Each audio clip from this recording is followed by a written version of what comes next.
It's too long. It's too long. Two parts. Khatara has two parts in it. The first part, youth, please sit down. I want to talk to you too. These days, subhanAllah, I'm watching too much National Geographic. National Geographic, subhanAllah. And I was watching the orca whale, and orca whale is known as the top predator in the sea, in the oceans. And the funny part is that they want to show how it's feeding. And subhanAllah, the diver went in with the process of feeding.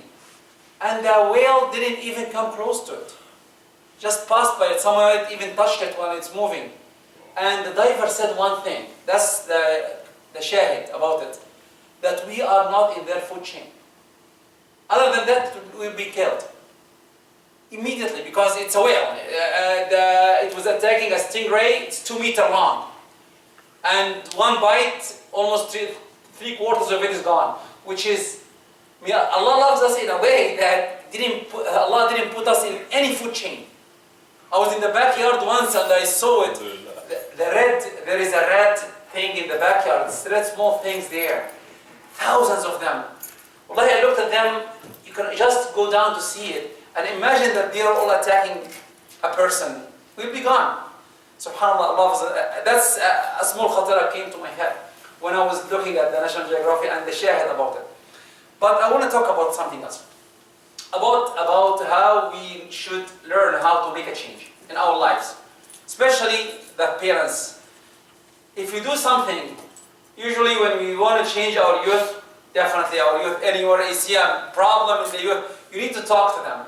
The problem is that if you keep on doing the same thing and expecting different results, it doesn't work that way. Even in computers we say, does anyone know?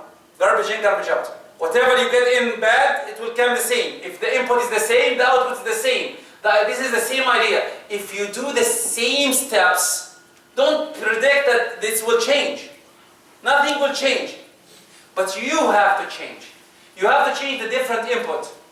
If you see your youth or your girl are taking out hijab and you keep on saying the same thing every time, why you're taking hijab?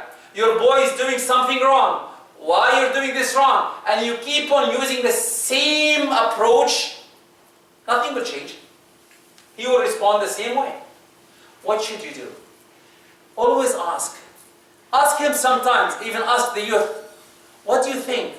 Do you believe in us? And don't accept the good answer, which is, yes, I believe you. I believe when I hear this part, I know he is a big liar. Because, okay, he is passing, he's brushing me off. Get out of my face. By the way, I tried that minutes ago. Usually you need to think about it. If your youth is doing something he is not, she shouldn't be doing, and you're telling him something and still he's repeating it. And when you ask, he said, no, you're right. Your father, you're the best. I believe in you. Don't believe him because he's brushing you off. He's getting rid of you. What you should do, use another method. Use his words to try to convince him why it's wrong. Try to do, ask someone, ask the sheikh, ask me, ask someone who has dealt with kids, dealt with youth. How should I approach this problem? This problem is there. What should I do? What's the other way to come? This is very important. But if you use the same method, you'll get the same answers. I hope this clarifies in our heads. Sometimes, even the worst thing, I'll finish with that inshallah, using, like I said in the khutbah, the word haram in the statement, in anything, which loses its meaning at the end.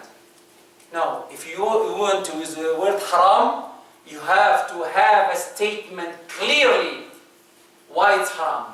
And you have to have a proof why it's haram from the Quran, from the Sunnah, from the ulama. Hundreds of them, yes. Now you can say it's haram. Other than that, use the word makruh.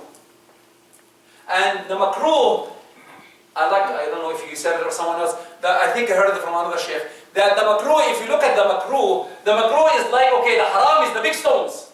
It's haram, big stones. But what's the makruh? The small stones. The small stones. And the Sha'ir said, what's the mountains is built of? Small stones. إِنَّمَا تُبْنَى الْجِبَالُ مِنَ الْحَصَى. The stones is the makruh part. The more you do the makruh, you're building a stone. You're building a whole mountain in front of you. I hope that if you do too many makruh, you're coming close to the haram part. May Allah forgive us and accept us and make us guide us to the right path. أقول قولي هذا وأستغفر الله وجزاكم الله خيرا.